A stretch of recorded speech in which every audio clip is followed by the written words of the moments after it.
Joining us on the How Did You podcast today is James. James is an incredible teacher, but he also runs the non-profit community group Real People. How are you doing today, James? I'm absolutely brilliant. Taylor, how are you? I'm all good, thank you, mate. Not doing too bad at all. Obviously, I mentioned Real People in the introduction. What is Real People for people that don't really know? So it's a non-for-profit arts community group. Originally started out creating a documentary looking at working class culture and youth culture in a positive light.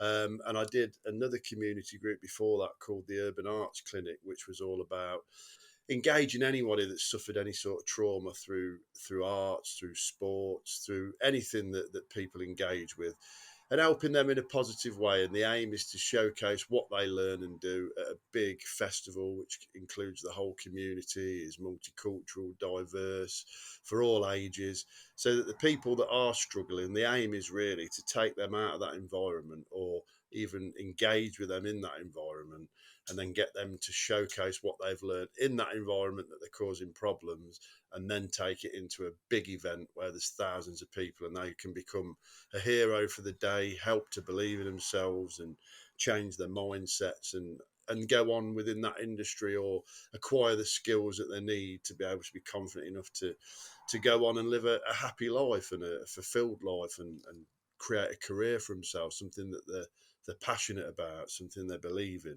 And I think all that people need in life is sometimes a switching mindset and reprogramming the way they think, and they can achieve whatever they want to achieve. And that's like a theory that I've got. I call it the Mr. B theory. I use it in my teaching, I use it in the community group, and it's had some real big success stories over the years. So I was one of the people that I help once, so that's where it comes from, the heart. And it's a lifelong mission, and yeah, it's to help people in whatever format they appreciate.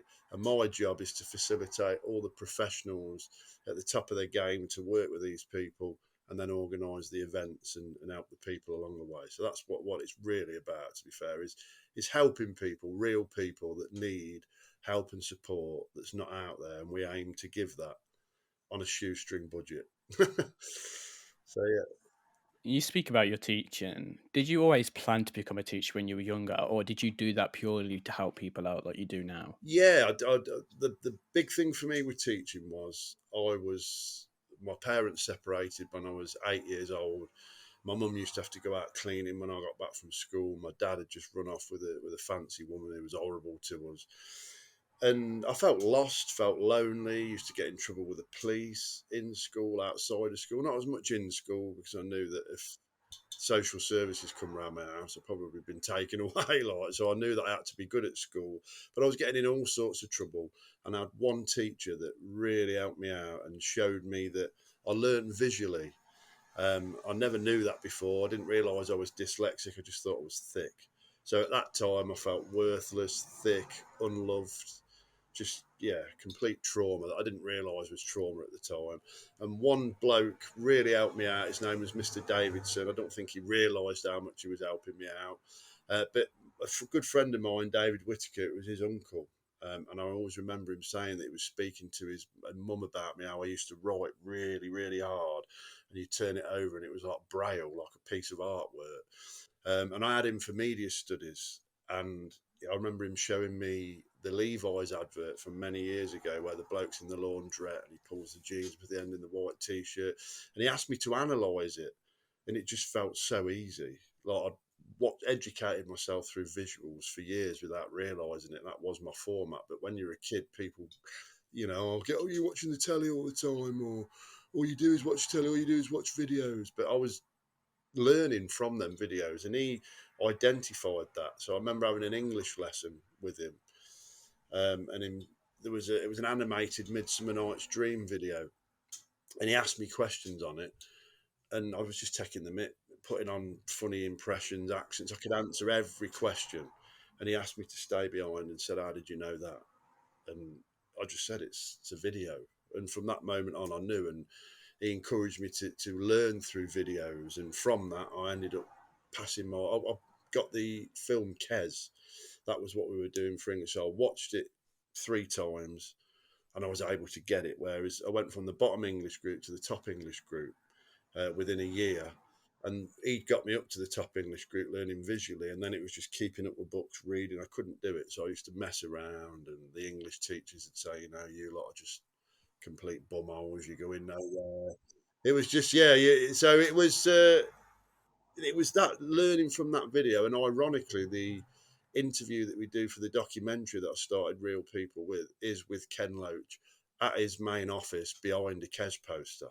So it's sort of gone full circle, and without me getting hold of that video, and without me doing that exam then and not passing English, I wouldn't have done English again at college, or I wouldn't have been a teacher or anything. So that one teacher changed my life, changed my mindset, and then began, become more confident. Started playing football for teams, and so I was exercising regularly. I had a sense of belonging, and I had a good set of friends around me as well. So it was, it was a difficult time, but education and that bloke changed my life. And I thought, if I can do that for one person, what he's done for me in my lifetime, then I've had a pretty special life. And there has been some amazing success stories through teaching and then using that and threading that into the real people. So we've got two lads who are professional boxers. One's signed to Frank Warren, who's a really, really big promoter. One's got big club nights in Ibiza and was in talks opening big salons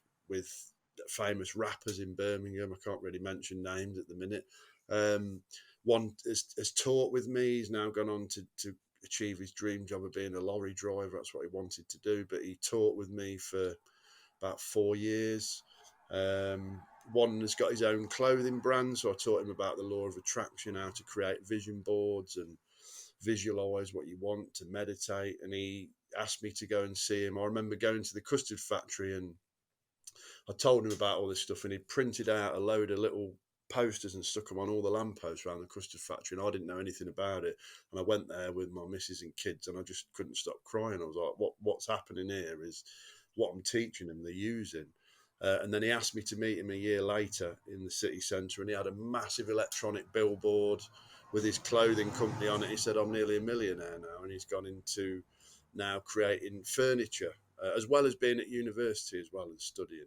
And the thing that made me most proud about that story is during lockdown, he got stuck in Pakistan visiting family, and he used some of his money to take supplies around and food to different people there, and wanted nothing back from it. And that's what I've always tried to teach the kids that I work with: give things out, want nothing back, and it will come back tenfold. And have a plan, have a vision, have a goal. If you know where you're going in life, you're in the top 4% of people in the world. So the quicker you can get them stepping stones put in front of you visually, and if there are side steps, you've still got that end goal. But I think it's so important for anybody to have progression, goals, and things that they work towards every day in their life. Otherwise, they're just stagnant, and that's when the rot sets in, and that's when the trouble kicks in. And that's where I come in, really, to be fair, with, well, like I say, with the trauma and alternative provisions to help people and get their mindsets right.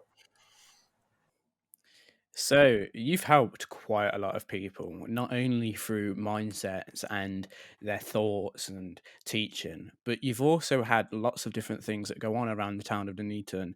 For example, your events that you do for fundraising for the NHS. How does it feel that you're having such a great impact? Like the mural that we worked together on, you mainly collaborated with Nathan on that and it made sure that happened. But then we were able to fundraise for lots of defibrillators and help people. Yeah, it's great that the art alone and the events is enabled to buy them defibrillators. That's just one tiny little example of what that art can do. And we are always battling with councils, with red tape, trying to get land for stuff. But it's something that I enjoy the process. And yeah, and it is fantastic that we can help people, meet new people, like I've met yourself through that. Do you know what I mean? Along the journey, the Williams family who had the England wall done will be lifelong friends. And I've helped them. They've created some sauce recently, bang bang sauce, give them a shout out.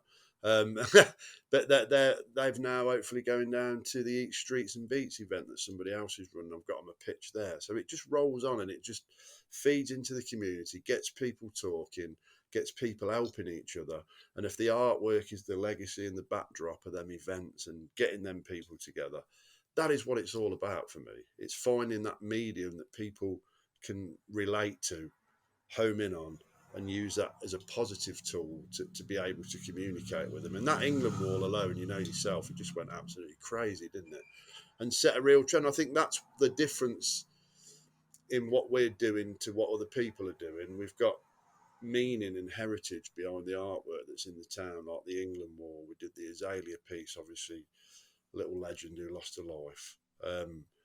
And then we did the NHS bus that went all around the world. We've got a Ken Loach, Rosie Goodwin, um, and George Eliot piece for a bicentenary as well. There's a piece, Morgan, one of our community, one of the first ever pieces of artwork that was ever created for me, did an anti-knife crime mission. Sadly lost his life to knife crime. We did a tribute wall for him as well, and all of his friends did their tagging name at the back of Bedworth Skate Park, and his name was still on there. So yeah, it means the world, mate, to be fair, and I don't make money out of it. Like you say, I've spoke to someone, many millionaires who are not happy, and it makes you rich in other ways, and it's something that I love. And for me, first and foremost, it's showing my kids that yeah, we live in a town that's really deprived. Yeah, we've got a group of people who are sitting on millions and millions of pounds and wasting it, but the little bit of money that I get through community and people donating, I try and turn water into wine with it and help as many people as I can. And it's showing my kids that that's the right way. I've had them coming out selling bands with me for 4 hours, collecting money, dragging bouncy castles about, painting fences. But it's life, and if they can do it at an early age and work and realise that you need to be able to work hard in life to achieve your goals, then it shows them the way. And that for me is a big driving force for me. And the fact that I've always lived in this town, my friends are here, my family are here, and I love the place regardless of whether it's an absolute dump now. I love it and I want to make it better. And I do know that the artwork, you decorate it with the artwork, then you start getting people wanting to go into the empty shops. Then you start to get people coming into the town again. But people just don't see it. I think this doing a transforming Nuneaton project in Nuneaton, we need the debris decorated along with the new buildings to make it a success. And you only have to look at the custard factory, Fargo Village, which has definitely helped to get the city of culture in Coventry and completely changed the whole area, the demographic, everything's changed for the positive as well. I went there the other day. I hated the place before, if I'm honest. I always felt scared there growing up, but now it's amazing, and it's culture that's brought that difference. And small towns can be turned around. If someone give me £10,000 and a free rein on that town, I could turn it around in a year, mate. No problem. So I know how powerful it is. Got all the evidence. I've been presenting it for 10 years, but it still seems to be barrier, barrier, barrier. But I love the process, so I'll keep on going with it, mate, to be fair. And every time I see a piece of new artwork go up, and even now when I drive past and I see the artwork that's gone up, I feel really proud of it, really proud and honoured and privileged that I managed to get my arse into gear, become a teacher, get that kudos to get my foot through the door in councils and whatever, because you do need a title or a label to even get your foot in the door most times, which I don't like. It should be anybody off the street who wants to help should be able to go in and help the community that they live in. I do think that is such a powerful thing that if everybody in their small communities does a little bit and enhances that area, eventually it will snowball, and then that will be it. It will just go and go and go. Sorry, I thought it cut out then, mate. No, that's my fault. Um, I just want to know, what do you think is the biggest thing that people don't understand about real people? Because you've done a lot of different projects, like you're redoing the rope walk and helping them get back on their feet. Although it's got a lot of money in it still, but people Yeah. just don't go. So how are you helping that? Well, for me, I think that towns have changed. The function of towns should change because, like years ago, when I first started teaching, I remember the rope walk being opened. Um, and I remember a lot of them doing fashion shows. There was a real buzz about it, and like little watered down versions of big shops were a big thing then in towns. People still went to towns to shop. They don't anymore. The internet and that online shopping has blasted that industry right out. I mean, I don't even like to go into Birmingham shopping because I know I can go onto a pretty green website, get my clothes half price, get more choice, And it is. It's just, I've moaned about it over the years, but I've now become one of them people that do it. So I think the only way of changing round towns is to have things that people want to look at. So things like pavement art, 3D pavement art. £10,000, you probably get 4 or 5 of them done in the town centre, and people would come just to look at that. Now they come to look at that, and then you look to the left and the right, and there's some independent shops, like street food from all around the world, American sweet shops, toy shops, things like that that people want to go and have a look at. And I think once you've re-engage people back into an area, that's when you start to, the money comes back in there, the love for the place comes back in there. But when you've got, like in Nuneaton, for example, recently, and Bedworth, we've had the Burning Man thing cost £600,000 to burn a building down that's wrecked loads of people's washing and houses. And then you've got £350,000 spent collectively on basically putting what effectively looks like football arenas that have blown over and been spray painted in rainbow colours, which again, I could have sourced for a quarter of the price and it would have been done by local people. That's the thing people don't understand about the real people, that we've got all these contacts, DJs, artists, dancers, MCs, sculptors, whatever you name, we can get our hands on it. Cheaper, more efficient than anybody else, and we've got the following that would bring the people there. So yeah, for me, it's all about, like the co-op in Nuneaton, for example, has been shut for 8 years. Right, a big, massive, beautiful building blasted out, and it's sat there now. All they need to do with that is skim both sides of the walls. I'd get a massive paint jam done on that, get a load of street food vans in there and a stage, and you've created the Digbeth Dining Club, where people are travelling all around the country. There's Eat Streets and Beats in the town centre at the minute, which is a fantastic little event. People from Tamworth come over, food vans, my mate Chris DJs, they have a couple of singers. It's rammed. It gets people together. So why isn't there an area like that bang in the middle of the town centre? And that's what I'm trying to do with TJ Hughes and the rope walk, get in there. I know there's somebody else at the minute doing something, Sean Grant, trying to work with addicts and get people together. So there are people trying to do things, but the barriers are very, very, very high to climb over. But I'm looking for that rope and I'm climbing up, mate, and I will keep going. And yeah, I do think that's the answer, is definitely changing the functions. There needs to be nice places to eat. There needs to be entertainment on every week, and there needs to be nice, independent, quirky little shops that people want to come and look at. And that's what, basically using the model of the Custard Factory, Fargo Village, them creative hubs, turn the town centre into one of them. And all town centres, which I did a BBC interview and said exactly the same thing over a year ago. My thoughts don't change.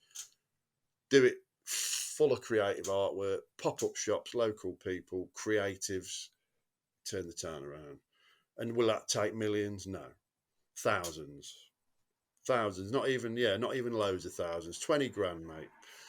No problem. And I've said this in meetings with people. I've been to a meeting with the people who run that Burning Man project. I've been for a meeting with somebody who apparently redeveloped Coventry, who I spoke to him about the street art, and then he said it wasn't important on their agenda. And I was thinking, well, your agenda's all wrong then, mate, to be fair. Because if you look at anywhere, there was a really, really interesting documentary, I think it was last Friday, about a place in Wales where they had a Banksy and it got taken out, and then loads of artists have just started putting loads of artwork up around there, and that's got meaning for their area as well. They did one for the chap who played Brian Clough. I forgot his name now, but he was from around there. They did a big mural of him, and that's got meaning to that. So there are, and I've seen that, and they've been doing that for a year. Bit of a kick in the teeth. I've been doing it for 10. Hmm. So, and still, like, people there obviously engaging in it within a year. And I remember I went for a meeting with the woman that runs a Transforming Nuneaton project, and they wanted us to do a mural for them.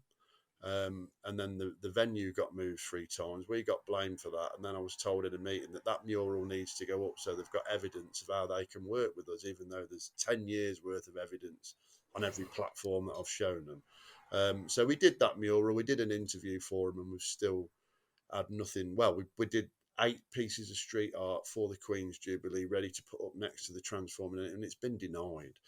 So it's like, we know that getting into the town's not easy, but we're so glad that we've got the rope walk to put entertainment on in there. They've had new owners, so we're hoping that we're going to put a breakdance festival on soon, which is again that's with a local lad that I used to teach right from the start of my career. Um, so we have got somewhere in town. So it's almost like power to the people, back to the old blueprint, and that for me is what it's all about. The people change things, and if you can get the people, real people, into the town again, because you walk around Nuneaton town centre now, and I'm sure it's the same in a lot of places. People from Nuneaton don't go there; they're disgusted by it, and I'm trying to change that, but for nothing. But there's barriers put in the way. A lot of people would have given up a very very long time ago. I'm just extremely determined because of my upbringing and having to go through struggle myself. This is minute, really. So yeah, bringing people together, getting artwork up, changing the completely changing the use of these towns is what's going to change it, mate. And the quicker they see that, the better other people are. I just really hope the people in Neaton see it. 10-year plan, another 10 years, mate. Hopefully, we'll be there. Fingers crossed. It's Yeah. funny that you mentioned the future because, like you say, you're hoping to get into the TJ Hughes building. What would you do with that building if you had the opportunity? Because you're quite a creative mind. Yeah, it'd be a big creative hub. I've spoke with Manish, who owns Cream in Nuneaton. It's an urban clothing shop. It's his dream as well. So we've both got very similar visions. We'd like a half pipe in there for the skaters, a spray paint shop, a dance studio for all the dancers, a community space to help all the community groups that are getting kicked out of the town because of this, the youth groups, because of this Transforming Nuneaton project. So we'd like somewhere for them to go, areas for street food, a stage so that all the people that were learning there could showcase what they were doing every week and make it like I'm doing the Rope Walk Revival. That was the Mm. whole idea behind it, drip feeding bits of entertainment into the town centre, and people have loved it. Like when we did the last thing, it was a dance group that I worked with, the first ever dance group that did anything for me. The whole place was rammed. They were looking at the TK Maxx windows. The whole balcony was full. It was rammed in such a good atmosphere. So yeah, I think that is ultimately the way forward, and getting them people in that building would just create the magic. And there's walls outside as well where they can practice the street art. It'd have a designated area for the art so people can practice Posca pens, spray pens. Yeah, it basically like the custard factory, Shoreditch, Fargo Village. 10 years of research and looking into it and doing something like all of that amalgamated into one place right in the centre of a town, which I don't think anyone's got at the minute.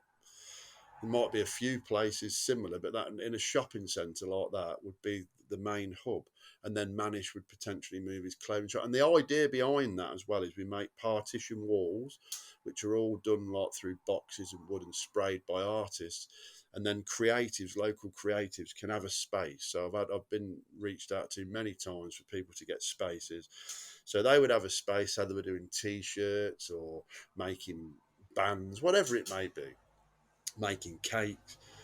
They would only pay us a commission if they made any money. So if they made £500, we'd take like 10% or whatever, just to try and keep it rolling over. But the main aim would be a space for them. And if they didn't make anything, they wouldn't lose anything.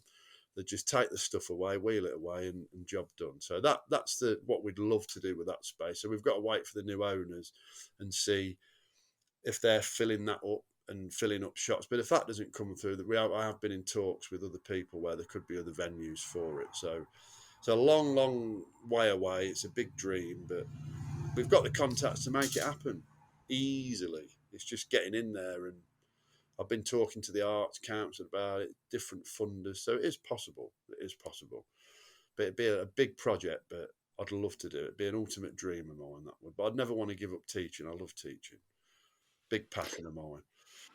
You've had a lot of inspirations throughout your life. Do you see any of them as like key individuals that you would name, or is it just because of the situations that you've been in, you've taken on the people at that point and took inspiration from them? Yeah, I've had many inspirations. I'll name a few. To be fair, the biggest one, my gran, my mum, bringing me up, instilling good morals and values, and helping people. Um, in teaching, there was a chap who we didn't end up getting on well in the end. He got a bit jealous because I was getting better results than him after a year. But he loved me to start, and I learnt loads from him. His name was Franco Fuscina. He's a fantastic artist, and he really inspired me in terms of different techniques. There was a music teacher at George Eliot who, again, we didn't see eye to eye in the end because I don't like people dictating to kids and speaking to them like rubbish. But she had a really good set of rules about mutual respect. So that's something that I've always used. For me, it's all about mutual respect, working with people. And then obviously doing the community work. Andy Eels did Ribfest together, and he showed me how to put a little event together, but learned how to put big festivals and events on, and he'd been doing that for years, so I learned a lot from him. With the artwork, definitely Nathan Parker, M4T4, been around that scene for since the 80s, and to be working with him and doing this is an absolute dream come true, and all the other artists as well. So they're a massive inspiration to me. The people at the Custard Factory in Birmingham, all the artists and the people that got on there, like I know a lot of the people who run the dance and the art, they're all amazing people, and they're heroes of mine because they've already achieved what I'd like to achieve, and they've given me so much inspiration going over to the Custard Factory big events and festivals. Bring the Paint, not Bring the Paint, that's the one in Leicester, sorry. City of Colours was the first one I ever went to over there, and it was just artists from all around the world, and I heard this beat, and there was a big breakdance jam going on there, and I was like, kid in a sweet shop. It's like being a kid when you're younger and walking into a toy shop and all your favourite toys are there, and people are like, you can have access to them for a couple of hours. You're like, whoa. I've never felt so energised and buzzed finding that place, and I still go back there now. I went there the other day to get inspiration from the place. So yeah, they've all really inspired me. The boys over Cov as well, like the City of Culture lot. Um, they've done some great things over the years and managed to make that happen. Been loads of inspirations, and mainly, mate, the kids I work with. They inspire me every single day because I see myself in a lot of them, and seeing them turn their lives around and their mindsets and achieve amazing things. So that breakdancing is a little example to see Joy, who is now one of the country's best breakdancers. The first thing he ever told me to do was fuck off when I worked with him, to be fair. And at that moment, it was like, right, I want to work with you. And I was leaving that school then, and I've worked with him since, and we've put on a breakdance festival, started up a breakdance class for him in the town. And when I see him, he went into the rope walk, the first ever rope walk revival mini event we did. And again, it went off all day. And to see him on the mic, talking, performing, that's what it's all about for me, mate. It's not about making money. It's not about I don't even want to do any massive events anymore. I just want to help the kids that I work with. So street art, little things like that. That's what it's all about. And then if there are other people, I'd like to think that it's sort of inspired a bit of a movement within the town where there's other people doing stuff now as well. And that's great to see that other people are doing community based stuff. Not that there weren't before I was doing anything. Do you know what I mean? I'm not saying, yeah, I did it all. But hopefully, people seeing that it's possible will inspire other people. And I know there's other kids that have gone on that I've taught who have gone on to do like drum and bass events and dance nights and things like that. And they've said what you've done has inspired me to think. And I'll always help them out. If people ask me, can you get me a DJ? Can you get me a bouncy castle? Can you get me that? I'll always help them out. If it means more artwork going up, if it means more events going on around the town, if it means more people coming together, I'll share my contacts with people. I'll help people do what they're doing. And I don't want my name plastered all over it or anything like that. Don't even need to have my name on it. But to see them people who have been struggling like I was once come out the other side, and then that's my phrase, each one teach one. So once they've learnt the skill, they then pass them skills on, and they've had that life experience to go through the hardship to know what it takes to get there, and they can also help other people through that journey. I think unless you've lived it, or even people that haven't lived it, you can learn and help people. But I think people that have lived the same sort of life as somebody else, it can really multiply and accelerate the learning, the growth of somebody because they relate to that person. And a lot of the people that I teach become friends, so that they become good friends. And like the lad who I used to like taught with me was one of the rarest kids I've ever worked with. He was, but I got to the bottom of that by doing big. It was an anti-knife crime project, the first event I ever did, and he loved Aston Villa. So I said, all right, he liked Gabby Agbonlahor, so we did think he liked Michael Jackson. So we did like a thing, carrying a knife doesn't make you a smooth criminal, it makes you bad, and did it in like bad lettering. And someone bought his piece of artwork. It went in the local paper, it went on the radio. And I come up with a bit of a blueprint there. It was like, right, if I can get these kids in the paper and on the radio and doing something positive, and they've got that, and laminate it for them and stick it in your pocket, and next time anyone tells you you can't do anything, show them that. Say, yeah, I can do something if you speak to me right. And that's what it's all about for me. Like I say, at the start, like changing mindsets, making people believe. And it sounds cheesy when you believe you achieve, but it's true, man.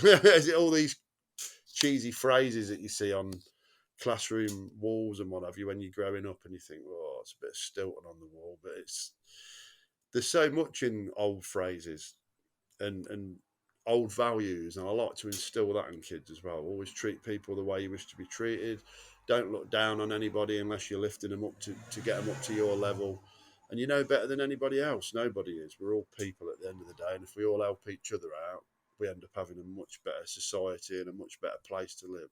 And I think there's a lot of barriers between youth culture and adults as well. That's another big thing I like to do, is break down them barriers between youths and adults, and get them to appreciate what each other does.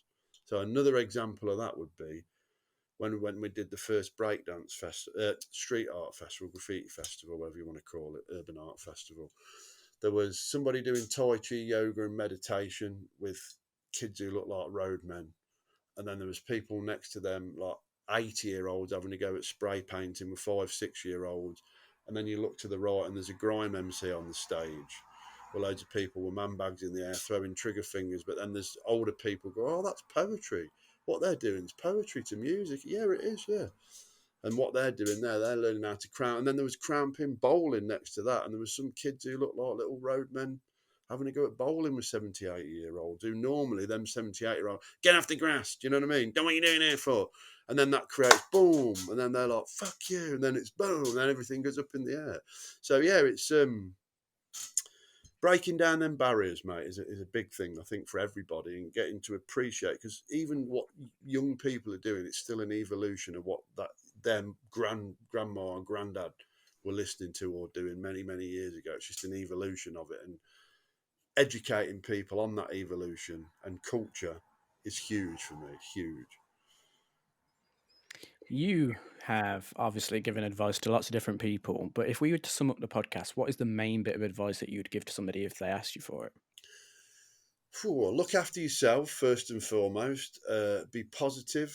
Try and help people. Try and remain in a positive mindset. Do things that make you feel positive. And if you don't feel positive, go and seek help. Go to your doctor. Get counselling. Don't bury it with drugs and alcohol and other things, because all that will do is just push it further and further down. Go and seek help. Come up with a plan that puts positive things in place for you to change your life. And yeah, and learn about yourself. Help people. Don't want anything back for helping people. Try and change the local area that you live in with a group of like-minded people from that area that have got that love and connection to it.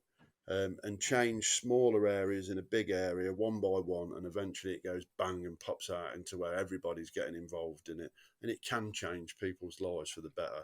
And really find your passion, find what you love doing, and don't think that that can't be turned into a career or something that you do every day and get paid for, because you can. And I think that the way that people are programmed in schools is completely wrong. If you're not good at English, maths, or science, you're a failure in life, and that's the biggest load of bollocks ever for me, really, to be fair, because you look at some of the most successful people in the world, and they might not have got English, maths, or science, GCSE. It's not the end of the world. It's and to realise that everybody's got different skill sets, different superpowers, and it's all about unlocking your superpower. And if you can help other people in the process and educate people and leave a legacy where you can make change for the positive, I think that would be my advice for anybody: is what's your life's purpose? What value would you like to add to the world? Because if you're not adding any value to the world, you just You're not ever going to feel good if you've got no progression. Always have progression in your life. Always have a goal. Have a dream. Have dreams. Don't let dream crush your dreams. Believe in yourself and be comfortable with yourself. And if you're all right with yourself and you know that that's my mantra. Imagine what you could do if you knew you couldn't fail, because I just liken it to lily pads with people. You walk over a lily pad, you might have to take a side step every now and again. You might need to take two side steps, but you've still got that end goal. And drawing that out visually for somebody, make a vision board. That would be advice I'd give to people. And the biggest bit of advice would be learn about the law of attraction, because it is life changing. For anybody that uses it correctly, it is life changing. It will allow you to achieve your dreams, reach your goals, and do things that you wouldn't even dream of. And it doesn't conflict with any religion, faith, or culture. I work in a multi-faith school with people from all around the world, and I use the law of attraction every day with them.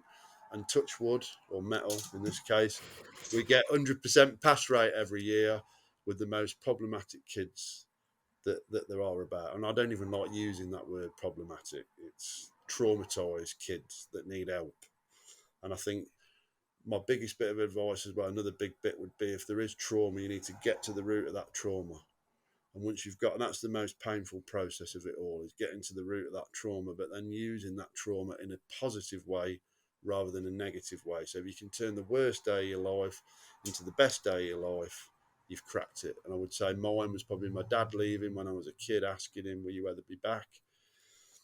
I did everything with him, and he went, of course I will, you idiot. I'm only going up your granddad's. The reality of it was, and which was 10 minutes away, that person never ever come back, and it left a lot of trauma for me growing up and bringing myself up, really. But that, getting to the root of that trauma, and then, so I use that as the most positive day of my life now, because without all that happening to me, I wouldn't be doing what I'm doing now. There'd be no way I'd be doing it. I wouldn't have had that trauma to drive me to do it. So I'm grateful for the trauma that I had when I was a kid. And that's a really positive switching mindset from the poor me victim mentality to the thank you for giving me them experiences to be able to do what I do now and help people through similar experiences. That's a big thing for me, is helping people through similar experiences, so that if I can eradicate a bit of pain from somebody and take that away, that's a big skill for me. Big skill, because I've had it myself. Well, with that all in mind, thank you so much for joining me. No problem at all, mate. No problem. It's been an absolute pleasure. Really has.